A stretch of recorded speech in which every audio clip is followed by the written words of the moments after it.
You're listening to the Primal Happiness Show, a podcast dedicated to helping you thrive in this crazy modern world. Every Tuesday, we explore the nature of how our minds really work, what exactly the human animal requires to thrive, and how we can live happier and more fulfilling lives. If you're new here and haven't yet taken our free class, then there's no better place to get a jump start on reclaiming your primal happiness. It's where we'll guide you step by step through our antidote to today's modern world. Simply head on over to primalhappiness.co/antidote to get the free class and discover how to thrive without having to move to a planet that's not so crazy as ours. But now, your host, Leanne Brook-Tyler.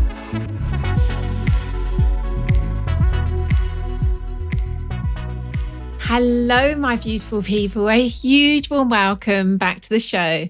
In today's crazy modern world, men and women are living shallow, disconnected, and unfulfilling lives. So we created the path for those who are ready to reclaim their wildness and actualize their deepest gifts. And I am so delighted to let you know that we have just opened the doors to enrollment for our brand new creation, Waking the Wild Heart.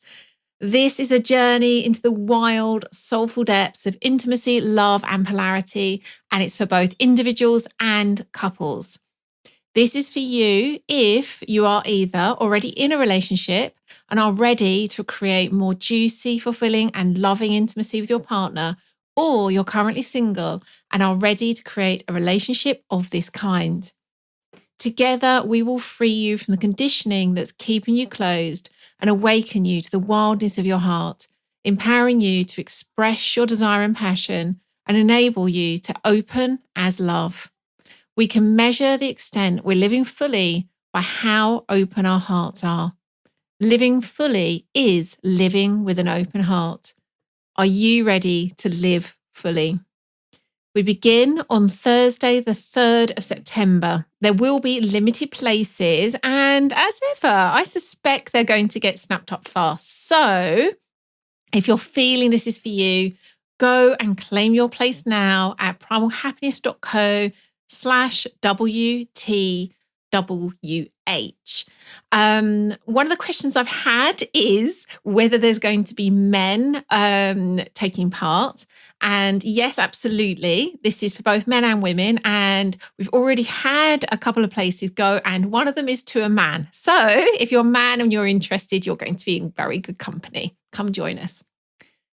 This week's show is with Mike Fairclough, known as the Hunky Headmaster, thanks to the Telegraph and the Mail.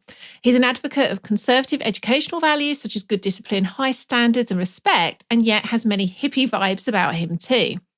Mike has been the head teacher of West Rise Junior School in Eastbourne, UK since 2004. The junior school is award-winning and in the top 5% of schools for the 2016 SATs with a top grade from Ofsted for behaviour and safety. It is on a council estate in Eastbourne, UK, within an area of high social deprivation.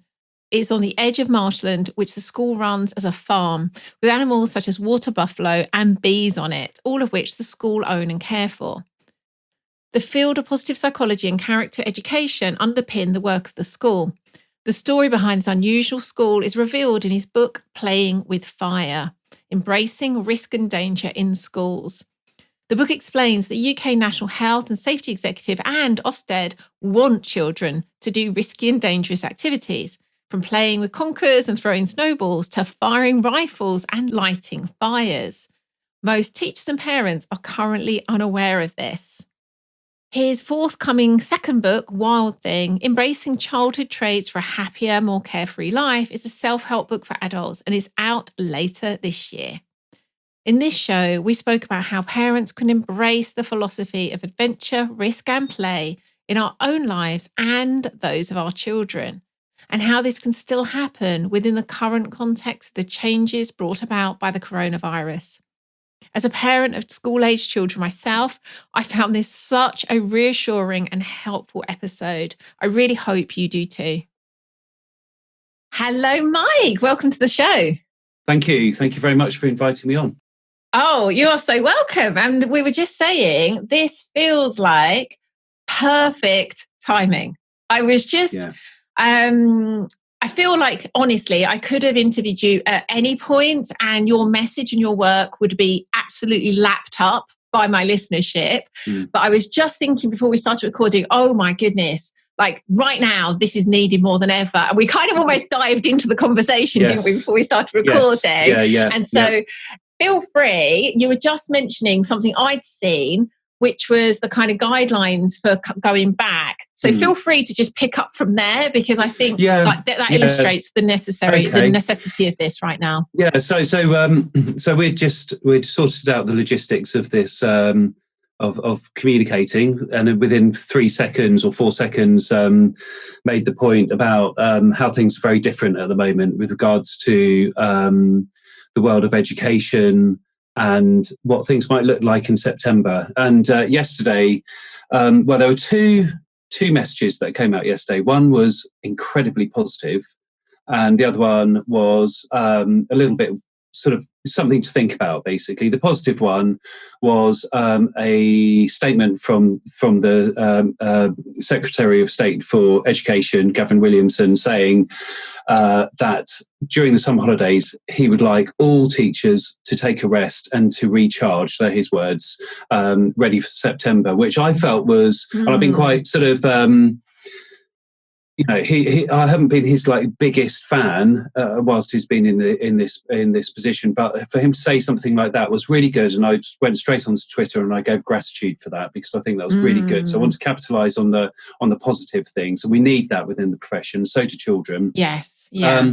And then the other one was about having a curriculum which was just focused on the core subjects and not looking at the other subjects. Now, initially, I just thought, oh, that's really something that I was worried about with coronavirus, that this would be possibly, this would result in a narrowing of the curriculum, and possibly bring in some of these sort of more kind of restrictive agendas, which are kind of worrying. Sorry to interrupt. Would you just name where that came from and what it's called for those? I saw it as well, just for anyone that's wondering. So the Department for Education, which is the government's education department in the UK, give out regular guidance almost daily at the moment, and this was part of a sort of daily briefing that came out yesterday from the British government, the education department.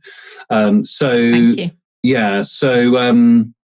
So anyway, so my initial thoughts were, right, okay, so they're wanting us to just do English and maths, but then of course, particularly within primary, you can't do English in isolation. You have to have some sort of subject matter, and of course the subject matter is going to be history and geography or religious education, whatever it might be, and you need to have a stimulus for creative writing. So that might be music, it might be going on a visit to a location outside. You have to, if you're going to get rich vocabulary and rich language going on, then you're going to have to stimulate the children. So immediately I thought, okay, so this actually isn't a negative thing at all. It's like saying we need to focus on reading, writing, maths, and of course science and computing as well, but of course it's going to be cross-curricular, because the best teaching is exactly that. So my vibe at the moment, and it has been throughout this whole pandemic, is to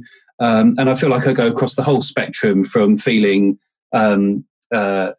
particularly at the beginning, I was quite sort of worried about what was happening, and I was the first school in England to ask my parents to go and take their children before we even had permission, to one of now looking at all of the information and trying to take a balanced view, but then raising the vibration into one which is as positive as possible and as loving as possible. And what's happened at this school where I am is, and we've now got 93 children back out of 354, is the energy and the vibe of the school is absolutely incredible. We're feeling like it's our place of healing, to be honest with you, through these challenging times. And children are reporting through states of ecstasy, pretty much.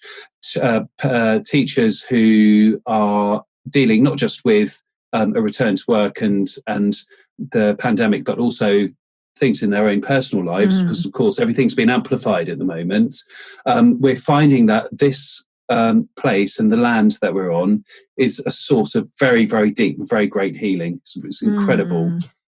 We've even had a few hugs, to be perfectly honest. There's been times we had two, very sadly, was tragic really, that two ex-pupils very sadly passed away, not of coronavirus but of other things, about 3 weeks ago, and very young, one 12-year-old, one 17-year-old, and we've had a digital funeral and a physical one. So we've had all of that kind of stuff to deal with. But there was a point when I came into school about a week and a half ago, and we've got these bubbles where the bubbles can't mix and people can't touch each other and all that kind of thing. And I walked through the door and there was a colleague from another bubble, although I can cross through them. And the first thing we did was just embraced each other and cried and just had to. And instantly there was that feeling of healing and connection, and that felt like a higher vibration than the whole virus, to be perfectly honest with you. Yeah. And don't regret it at all. So I think it's really important to, I think somebody, I don't know who it was who said this, they said it shouldn't be social distancing, it should be called physical distancing. But that the idea of social distancing is quite a worrying thing, because it's that disconnection from other people, which is probably more damaging than anything else. At a time when we most need it. Absolutely, yeah. I mean, when hugging's back on the agenda, it's just going to be this massive hug fest, isn't it? Free for all. It really is. It absolutely made me realise, like, wow, how important physical touch is and how much you crave it. Yes. I remember at certain points where my sister came to drop something off and we were kind of like miming hugs across the gate and just like, oh my gosh, like my body is just craving that feeling of like holding her, for sure. Yes. Yeah, it really has brought present like the things that matter. So coming back to this idea of, and I guess we're going to look at this from two angles, because clearly you have a kind of direct message, I guess, to teachers, to anyone in education, some of which I'm guessing are part of our listenership, but there's also a kind of a broader section that are going to be parents. And my sense of it is your work and the message of both your books combined is something that can really help us navigate this return to something that's actually more structured than usual. Much of your message, as ours is about that kind of reconnection to our wild selves, reconnection to the wild, which is, I mean, I read that briefing that you referred to, and I almost had a kind of, in Harry Potter, when Umbridge comes and takes over the school, it kind of read a little bit like that, and I was like, oh my gosh, this is a bit scary. So I think in reality, the heads who I connect with on Twitter, for example, all of us are looking at ways of dealing with this in a really creative way. And actually in practice, it's a lot more like what we've known before than we imagined it would be. So we've been open throughout the whole pandemic, apart from 1 week before Easter, which is when I shut down the school. Since then, we've been open to a small number of key workers' children and vulnerable children, those who are under the care of social services. And then on the 15th of June, opened up to the whole year 6, so like maybe 30 year 6s. So we've now got 93 children in the school. And but we're doing brilliant stuff. So the children are still going outside and lighting fires and doing forest school. They're still going on treks around the marsh. And looking at our water buffalo and bees and snakes and things like that. Although, unfortunately, I took some kids on a field trip to look at our reptile sanctuary the other day, and I said to them, let's kind of have a look for snakes and things, thinking, of course, snakes will just sort of slither away. And unfortunately, a child did get bitten by a snake. Oh my goodness! They're absolutely fine. So, but apart from that, but we've been doing all of the stuff we've done before. Embracing risk. There's going to be sometimes, part of embracing risk. There is going to be something that happens now and again. I mean, he was cool. It was a grass snake, so it was all right, really. But and we've had water fights with water pistols and things. We've got headphones with silent disco stuff on, but putting it on the same channel so that everyone's getting in the groove at the same time across bubbles. So actually the connection has felt really deep and really strong. I love that. Yeah. And then the government and even more reason to be outside, isn't there, really? Like it kind of works so well. Yeah. And although we've got the 2 metre thing within school, with our special needs children, for example, so we've got a number who have education, health and care plans. So you're kind of quite seriously special needs children. They don't necessarily understand about social distancing. So to a degree, that doesn't happen anyway. And then there was, interestingly, last week, there was a statement from the government which was very controversial, again, from the Department for Education in one of their daily briefings. And it said, primary age children do not and have never had to stay apart from each other in the classroom. So if you think about that one statement, I had to read it several times, and it's like, well, hang on a minute, what's all this been about then? We've read your the guidance, all the reams of guidance. So before half term, there were 41 pieces of new guidance that came out in 1 week. So we were meeting all the time to try and put in all these safety measures, etc. And yet it was like, oh no, you've never had to do that. When questioned about it, the DfE said, but that was guidance. It was up to you whether you did it or not. And we're like, oh, you didn't read the small print. but it's exactly that kind of thing that you. So there's the initial thing of like, oh, this is crazy, because of course then the whole world, the rest of the country is being told other stuff, even though that's in the public domain and you can go on the DfE website and look at this. You then think, right, okay, well, if that's how they want us to see guidance, then we can have that attitude towards all guidance. So, for example, the guidance again regarding the curriculum being core subjects and not all of the other subjects, well, then we can take it or leave it. It's guidance. See what I mean? So there's always a silver lining and a bit of blue sky in everything that you do. But the main point being, actually, school is a really positive and really loved up, brilliant place to be during really challenging time. This is, at the moment, I feel like this is my sanctuary, and a lot of people feel like that too. So it's not what I feared it would be, which would be this just really alien-like, sort of disconnected, sanitized, like the opposite of your work. It feels like how we usually are, just a little bit smaller, third of the kids. That's so reassuring to hear. And the thing that I've really recognised over this time is I've always been a real supporter of philosophies like unschooling and wild schooling. Even though my 2 children do go to, I've got a 11-year-old and a nearly 10-year-old, and they go to a mainstream primary school. It has got a forest school. And there's always been a kind of question mark, like, would we like to home ed or not? And it's kind of always been that in the balance. And it really gave me an opportunity, and this, none of what I'm about to say kind of in any way is a dismissal of any kind of other types of schooling. It's just a recognition for us as a family that, one, I love to work, and that's really challenging to do with children at home. Definitely. And secondly, that they've both now gone back 2 days a week, and just like you're saying, like, they are loving being back at school. They are loving it. Really made me realise a lot of our work at Primal Happiness is looking at kind of Indigenous cultures, how we evolved in, communities, including kind of any time as children. They weren't raised in kind of isolation. They're very much kind of, raised in groups. And I was thinking that it's very difficult to recreate that not that it's impossible. I have friends who unschool their children that do really come together in kind of like groups to do so. But it really takes intention. And what I really noticed that my children got from going back was that sense of like, we're here together, and like we're doing it together. And it really felt like this has made me appreciate it so much more.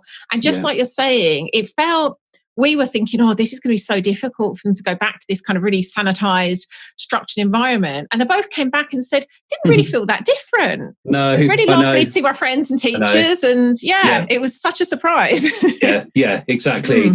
So I agree with all of that. And I'm also resonating with what you're saying about the home ed versus other types of schooling kind of discussion as well. I've got I've got twins who are 3.5 years old. I've got a 16-year-old and a 22-year-old son. The 22-year-old son's up north working, and he's quite happy doing his thing. The 16-year-old's at home, and obviously the 3.5-year-olds are at home. We're thinking with the youngest ones, we will home educate, because this whole idea of testing at the age of 4 and all that kind of stuff is just insane. Not into that at all. In fact, I think all testing at primary age should be scrapped completely. Yeah, me too. But interestingly, so prior to going back full-time on the 15th, I was doing part-time at school. So I was doing a full day on Monday and then going in for a couple of hours a day the rest of the time. And although there were some really beautiful moments at home with all of the kids, there were also some really intense, not brilliant times as well. So everyone just gets on each other's nerves eventually. And, 16-year-olds kind of kicking off and moaning about stuff, and the 3-year-olds jumping on me whilst I'm trying to make phone calls. And, my wife's amazing and brilliant and all the rest of it. But at the same time, I do feel like we need our own stuff that we're doing as well. So I don't think we're necessarily going to put the youngest ones into a school, but I do like the idea of us all going and doing our own thing just for a bit of space and stuff. So there's been beautiful moments during lockdown with, walks in the forest and stuff. And there's also been some points where it's like, okay, everyone needs to get out of here by now. Definitely. I mean? I've had many moments over the last week, like, that wasn't my finest of parenting hour. No, totally. That's totally that. And that's the thing. It's like, I think it's that thing about just being authentic and real about it, because it's like, yes, I've got things that I can say about my philosophy of education. I'm hesitant to offer any wisdom at the moment about parenting, because I've also been in exactly that same space, just thinking, God, I think I've totally got it wrong here. You know what I mean? But then that's just real, isn't it? That's just being, totally, and the more we don't beat ourselves up about it and just say, well, this is how it is. And each child's different, each situation's different, and we change all the time. That's a good place to be, rather than thinking there's some kind of blanket way of doing stuff, because what might work even on a particular day doesn't necessarily work the following day. Same with school children. Yeah, for sure. So coming back to, everything you've said for me as a parent about to, hopefully end up with my children going back into some kind of full-time school at some point in the future. Like, everything you said, so reassuring to me.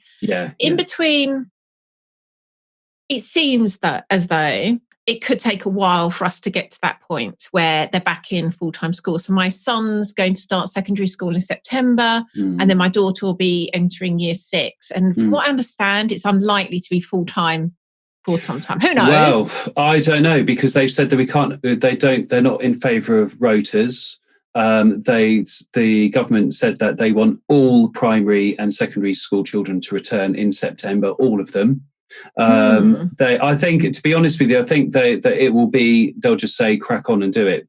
I think that will be actually what will happen. There'll be some impossible tasks. For example, they've said that now year groups will, although this was in a leaked document, but which has pretty much been confirmed through other sources, but that year groups will form one bubble. So, for example, in my school, I've got year 3, 4, 5, and 6, and each year group constitutes 90 children. So all of those 90 will be able to mix, and quoting the Department for Education, physical contact isn't a problem for them, but that they won't be able to have contact with other year groups. So now where that makes it unworkable is a school the size of mine. Say, for example, with lunch times, it would take about 3.5 hours to operate at lunchtime. So we'll have to think about things differently. Maybe we'll instead of using the hall, we'll use the classroom. I've got some really amazing people on my senior management team who I work with. My assistant head Emma, for example. I've got another senior manager called Helen, who have got incredible brains where they can put jigsaw puzzles together and timetables in just ways which I just could not ever do in a million years. And they'll come to meetings and just say, okay, got a plan. This is how this could work. Staggered start times to the school, staggered finish times, different areas on the playground for the children to work in, things like that. Just incredible stuff. And it works. It works. So I think it's just about seizing the opportunity, looking at the challenge, and making it work in as positive way as possible, whilst holding on to the values that we hold dear to us. So, for example, in this school, it's things like outdoor learning and creativity. All of those things are integral to what we're doing, and they're happening now. Yeah. Oh, I love that. That makes so much sense. And I think even as a parent, I had a parenting coach. She's come on the show several times and come to a very similar philosophy to yourself.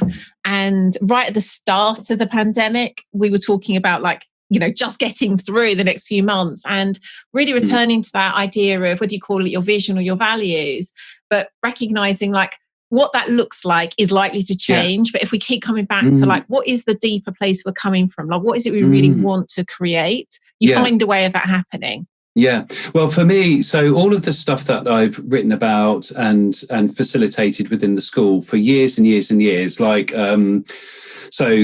drawing on positive psychology, for example, and character traits. So character traits such as resilience and perseverance, which are the thing I bang on about every single week in assemblies. It's the reason we take children outside in sub-zero temperatures and in the driving rain. The more they come across challenges and any sort of adversity, the more that they come out of their comfort zones and therefore expand, and they build their resilience. And so far, we've been doing this for about 12 years, and sort of, on a daily basis, promoting these values, promoting these character traits, and then building them within the pupils. Now, this is the time where it's okay, now let's see if we can actually, if it works. And it 100% does. It's totally amazing that the children are rising to the challenge, the staff are rising to the challenge. We're finding that it's possibly this very challenge which will be the thing that will be the making of us, rather than it being like that victim thing of oh no, which we all feel, of course, at times, I can't take any more of this. It's actually that very thing that if we push through and we expand can actually be the making of us. And I feel like all of the things that I've said are the things that I believe in, and my own personal philosophy for the school are now having to be put into practice, including for me within my own personal life. So that at the points when I felt, I feel quite sort of defeated, I've then had an image of myself standing in front of 400 people, staff and pupils, talking about resilience and achieving in the face of adversity, and I've had to step up. It's difficult, but it's difficult doesn't mean that it's bad. I agree with everything you've said. This is an opportunity for us to be forged in the fire of it. Yeah. No, so there's that. But then there's also the other bit, which is about optimism and hope. So we can, if it's too much of an endurance test, as in life or school or anything, then eventually we'll just be ground down and worn out. But if we can also have that sense of it will get better, there will be light at the end of the tunnel, and to look at, that's where gratitude comes in. That's another character trait that we really resonate with at the school, and we promote and we identify in the children within ourselves, looking at the good things in life and going, but there is that, and from that tiny seed of gratitude it can just expand and make us feel really, really, really good. So I think drawing on all of those things, but if it's too much of an endurance test, eventually we'll burn out. So it needs to be with those positive, more uplifting, lighter feelings as well. Yeah, love that. So between now and when, if it is September, which it sounds like from your perspective could well be, but from now until whenever the schools do go back, what would you suggest to parents listening whose children, like my children, have gone back 2 days a week? One of my friends, one of her sons has gone back 4 days a week, and the other one isn't going back at all. So there's going to be a kind of all kinds of, and then some parents are shielding, so their children haven't been able to go back. So if for those parents, what can we do to tap into some of what you're talking about in terms of that connection to, and this I think is true for both us as parents of children, but also us for ourselves. How could we find ways of parenting and being that allow us to kind of access that wildness within and without? What would you say? Because you're going to lose your children at the school during the holidays, aren't you? So what would you be giving that advice to your parents, for example? Okay, so I think it's all about being outside and being in nature as much as possible. Nature is the antidote for all of this, and we found this with our lovely marshland. So as you know, we have attached to the school, although the school's on a built up council estate, right next door is 120 acres of wilderness. Wow, it's a lot, isn't it? A wetland comprising of 2 lakes, one large lake, one small lake, and then reeds and the most phenomenal natural, beautiful landscape with migrating water birds, insects on the marsh, which biologists have told us have an unbroken lineage since prehistoric times. So certainly incredibly rare and endangered beetles, spiders like the raft spider is there, that's only found in 3 places in the whole of the UK. It's just incredible. It's totally magical. Then at the far side of the marsh, we've got our bees, which are managed by natural beekeepers, and the children obviously engage with those. We've got the snakes, which is a little bit of, I'm avoiding the snake area at the moment. Our herd of water buffalo, which we've got 5 of those, which kind of roam around freely, and you'll find them wallowing in the lake during the hot days, etc. And you walk over there with the different bubbles, and within minutes, there's that dropping down into the body. There's that the looking out to the horizon, because you can see the downs, the South Downs, which are hills from the lowland on the marshes where we are, and there's that vista there. There's the sense of the sea, because we're only a mile away from the sea as well. So there's that incredible wave of positive energy coming from the sea as well. And then as we walk around, we eventually just completely absorb ourselves in complete raw nature, and you return feeling absolutely brilliant. You haven't had to do anything other than to be outside in nature. So I think there's that.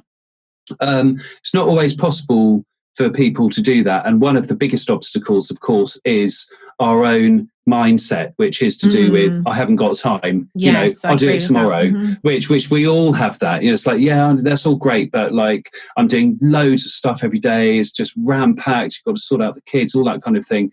I can't do it now, I'll do it tomorrow. So the other thing to do is to visualize.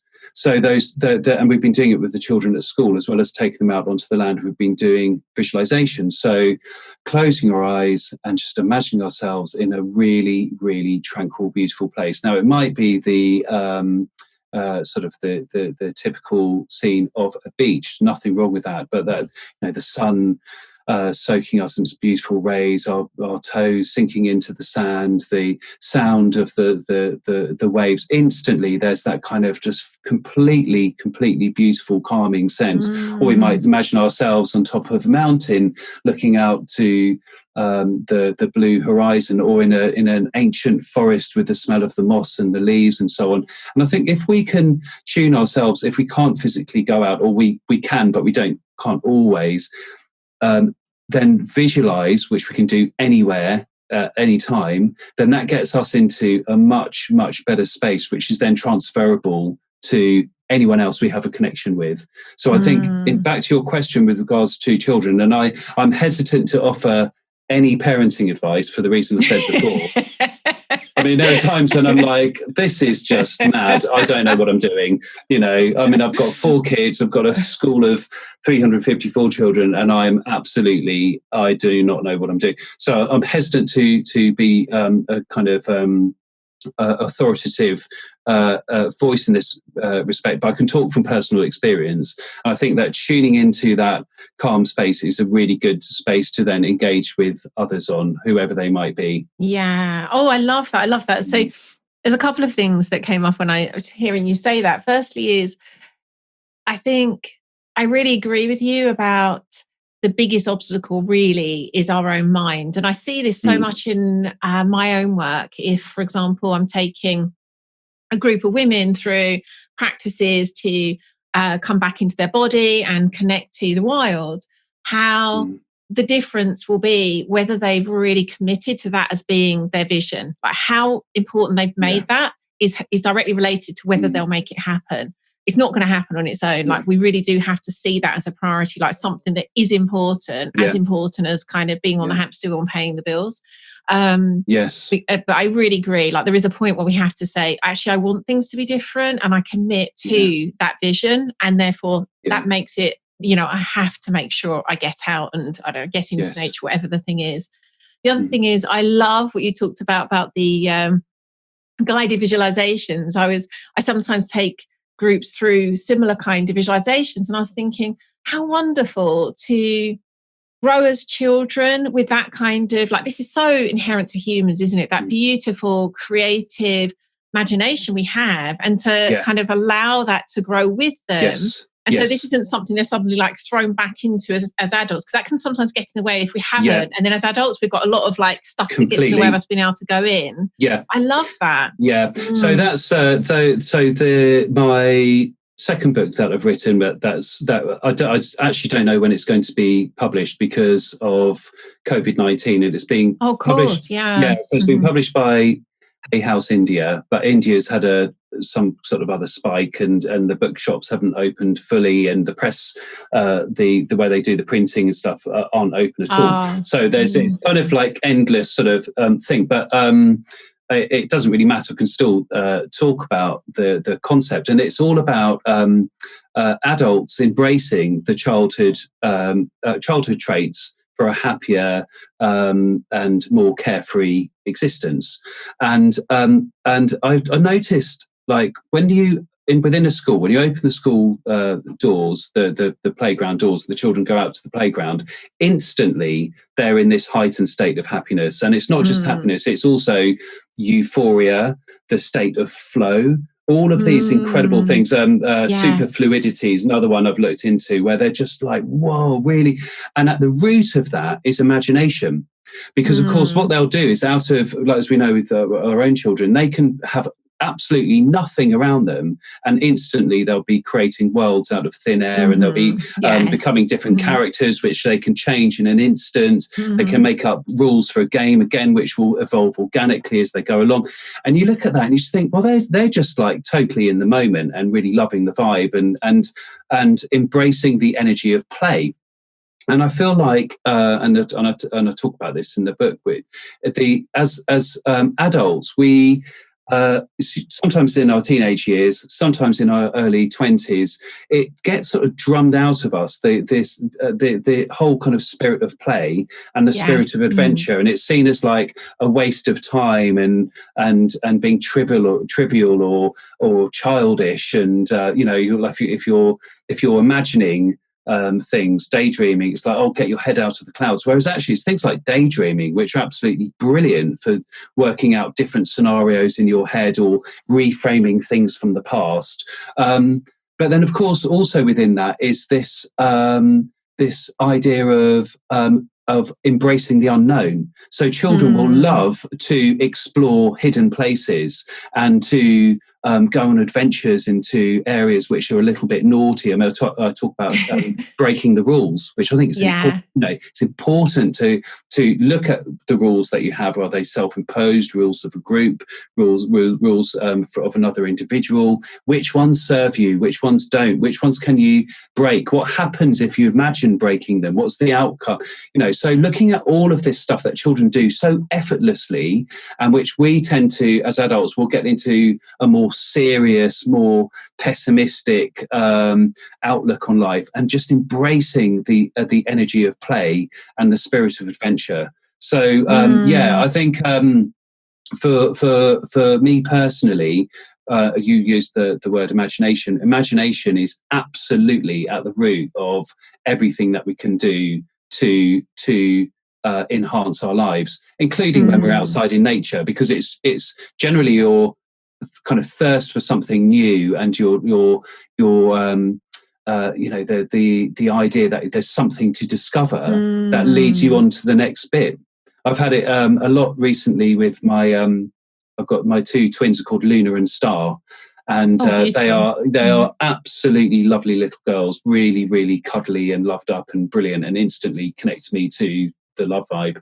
And they're fascinated by tiny little creatures like ants and things. And I spend so much time, so to my wife, looking under stones and under logs and things, and then seeing these loads and loads and loads of creatures, and you go right into the microcosm of their world, and you watch the ants as they carry little things back to their nests, and other kind of weird looking creatures, they kind of scuttle around and things, and instantly your kind of consciousness goes from that thing about thinking about all the stuff you got to do and the money worries and the relationship worries and all of that stuff, and instantly you're into a completely different world. And I feel like that kind of thing is just so healthy for us, and I think children have the key for it. I mean, look at how happy they are most of the time. Yeah. Oh, I love all of that. So I've got a couple of questions that my listeners asked me to ask you. How are we doing for time? So we've got just I think some of this you probably already spoken to indirectly, but if there's anything you're sort of feeling, I'd really like to add to that. So the first one is from Tracy Russell, and she said, I'd love to hear lots about embracing childhood traits for a happier, more carefree life, obviously talking about your second book, and how that looks in adults. How does that work with adult responsibilities? So I think some of what we've spoken about already, about having that kind of sense of vision and values and in prioritizing that, applies here. Is there anything else you would say about how do we return to those childhood traits within this kind of adult world responsibility? So a lot of it, I think at the root of that is this idea of waiting for permission or waiting for time, the right time to do this. And we can keep those sort of excuses for as long as we want to, but at the end of the day, it really is a personal choice. Now, for me, I got really kicked out of the mindset that I'd been in 11 years ago, because the mother of my two boys, the 22-year-old and the 16-year-old, died very suddenly of a brain tumour. So sorry. And she was like, had headaches, went to the hospital. 6 weeks later, she died at home, in our home, and we were very present with the death, and had her physical body at home for about 3 days. Myself and my boys physically did the whole ceremony outside ourselves and lowered the coffin into the ground. It was a real, didn't want to store anything up for later. It was like, this is death. Let's really, really do this. Now, it's just beautiful. Now, it was that side of it was beautiful. There was a beautiful side to death. Now, after the funeral, well, that was a totally different story. So I drank a lot in the evening. Once the kids were asleep, I'd be just like drinking and really raging and just in this sort of dark kind of space. And I had this weird thing as well where she died at 1:35 in the morning, and every single morning I would wake up at 1:35 with no alarm or clock or anything. I would just wake up, look at my phone and be like, wow, how's that even possible? Gosh. And so I was kind of going like a bit mad really in that kind of way, that in a very close death that happens. And anyway, I've got a lovely friend called Helen who lives in Goa half the year. And she said to me, why don't you come out to India at Easter? So this was like half term, so 6 weeks later would be Easter. And I said to her, look, I can't even think beyond today, but I'll book some tickets for myself and the boys, and we'll see what happens. I couldn't even imagine it happening because it was just so far in the future. And so anyway, eventually, amazingly, it felt like a bit of a miracle, landed on Indian soil and was greeted by the most unbelievable spectacle of juiciness and life. Yeah. I was blown away.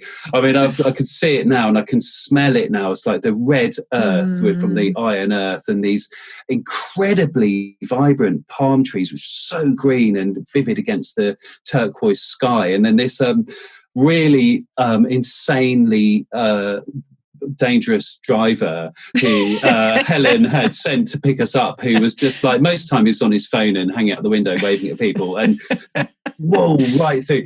And that was because I didn't really care at that moment particularly whether I was alive or dead. It was just in the moment, and with boys in the back, they were 6 and 13 at the time, but I was alive. I was totally in the moment, and had a full-on psychedelic experience of life. So going from England, where there's just death is so buttoned up and no one really talks about it, and it's so, I'd find myself in Tesco, like we're going down aisle 3 and just wanting to shout, it's like, we're all gonna die, what are you doing? It's like, this is just so banal and rubbish. It's like, what's going to a place where it's totally the opposite. It's full flavour.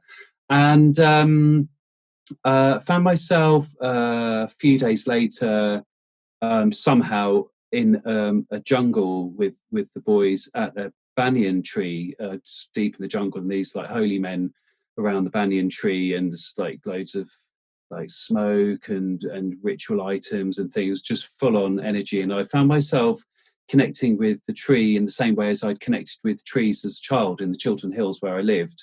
And we'd go to places with like ancient oak trees and yew trees and things, which were much older than the banyan, but the banyan still had a kind of gravitas and a magic and a majesty about it. And then we just went off the beaten track and found ourselves at a waterfall after about an hour, and decided to, crazy thing to do, but we just thought, right, let's just dive in there. And that was, compared to the really full-on sunshine, that was ice cold, and we were just again that instant kind of magic. And I kind of during that time just reconnected to life. I could actually, because I was being in the present moment, I was seeing things for the very, very first time. I wasn't thinking so much about the future or the past. It was all about the moment, and it was all about that kind of sensual moment of physical touch and smell and taste and newness and all of those things that I think are prevalent in childhood, because children so often are finding things for the very first time. They're experiencing for the very first time. And I think as adults, we often get into a space of things becoming almost like wallpaper. We don't see stuff anymore. It's just the same. So you need something to kind of kick you out of that. Now, I don't think it has to necessarily be a tragedy, although adversity, as I said before, does help, even though we're going through some full-on stuff, all of us are at the moment with the pandemic. It does expand us as well, even though it feels uncomfortable. But it is possible also to do it consciously through joy, and to actively seek out new experiences, and to actively look for new tastes, new smells, new environments. And something else I talk about in Wild Thing is the art of getting lost.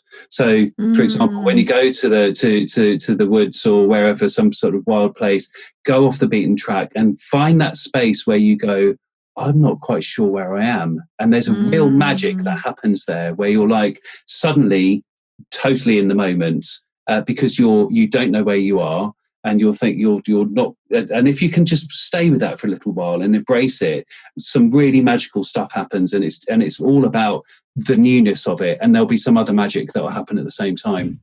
Oh my goodness. I have to say, I'm so glad that Tracy asked that question, because thanks, Tracy. That story was just beautiful. Thank you so much for sharing that. That was wonderful. How are we doing for time? Right, one very quick question. And by the way, also, I'm a huge fan of India too. I feel like there's part of my soul that's kind of in India and part of my soul that's in Italy. I mean, I love England as well, but everything you said about India just really resonates with me too. Yes. Okay, so MMA has asked, I'd like to ask about children and movement. I hope this isn't controversial, but often felt children get labels and diagnoses when they struggle to sit still and confirm desk-based activities. Confirm conform to desk-based activities, but my instinct tells me you can learn through play and were designed to move.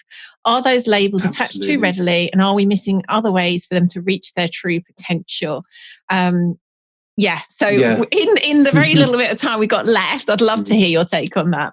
Yeah, so I do have a problem with labels, and I do have a problem with labels which are particularly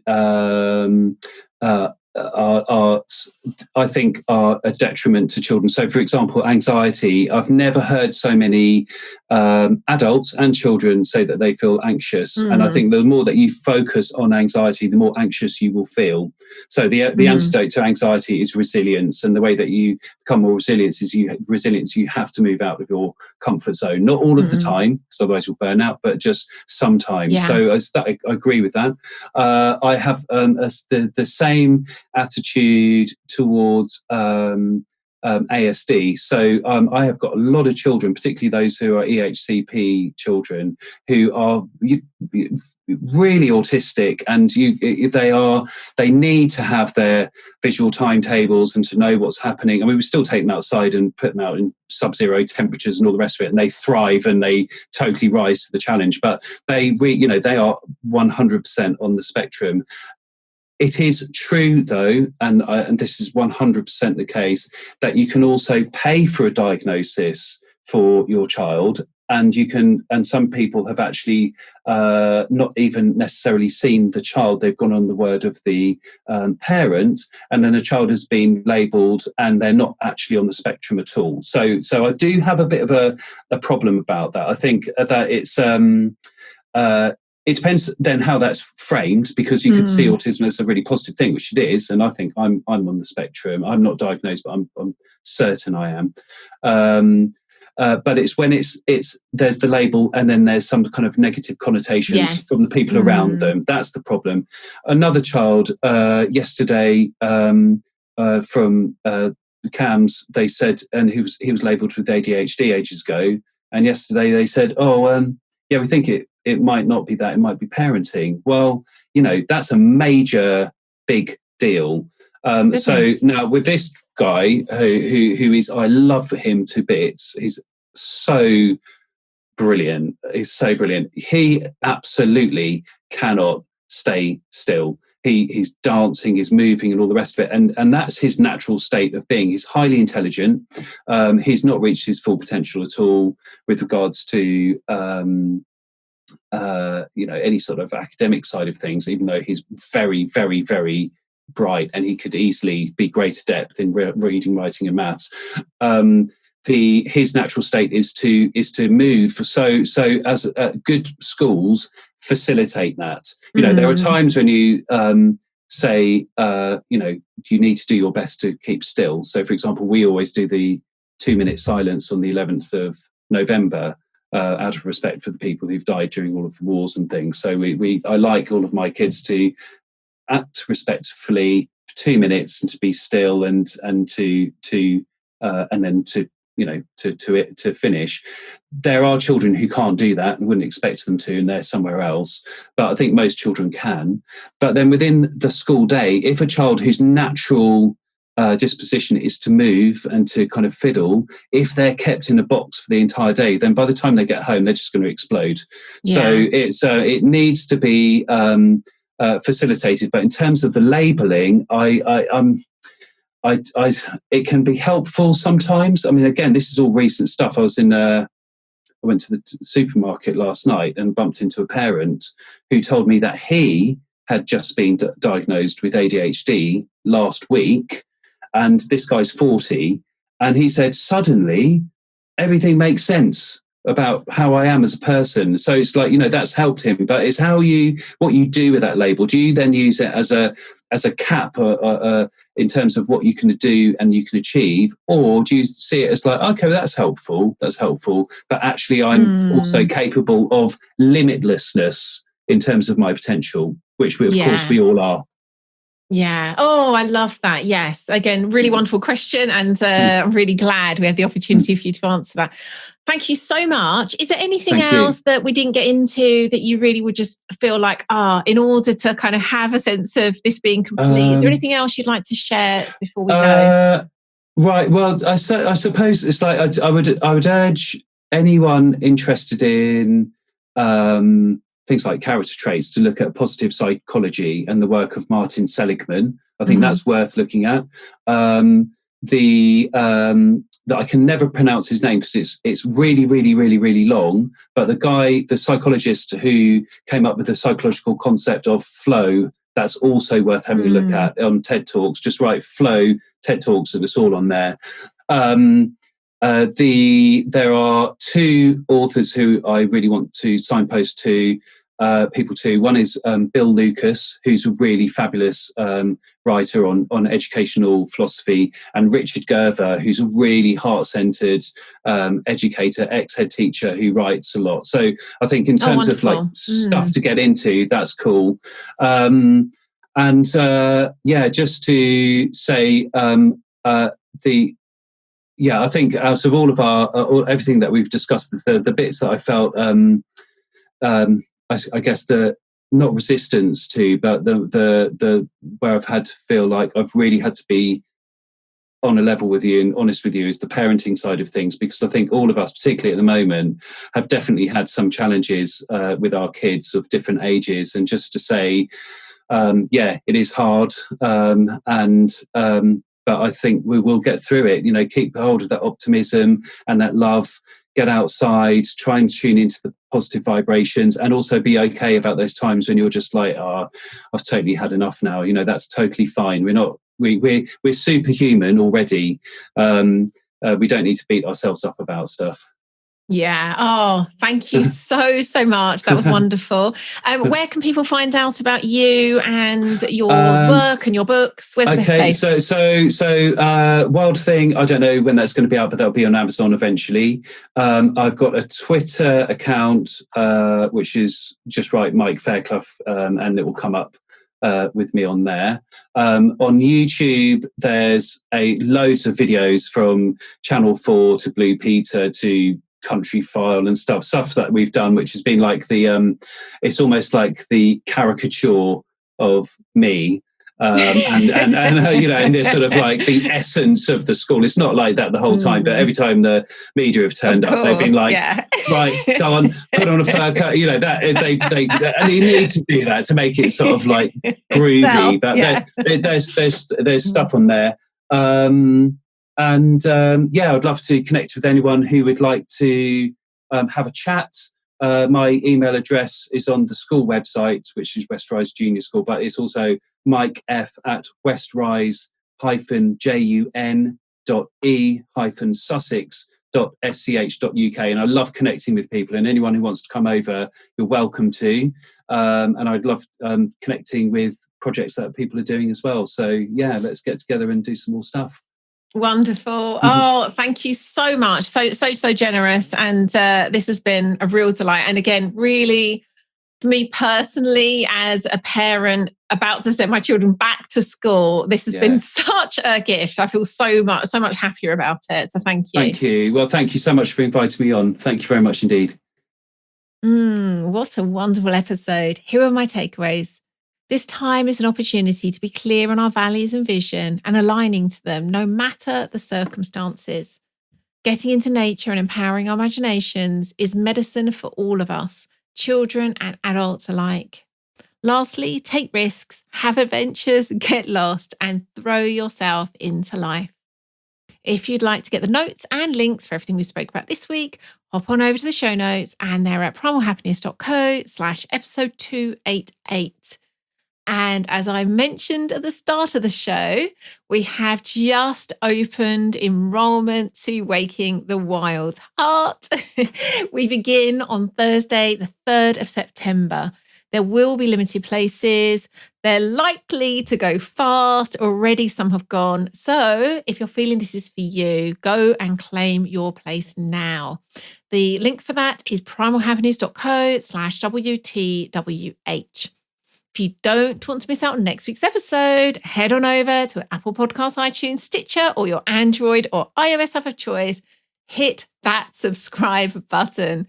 That way you'll get each episode straight to your device as soon as it's released. Thank you so much for listening. You've been wonderful. Catch you again next Tuesday.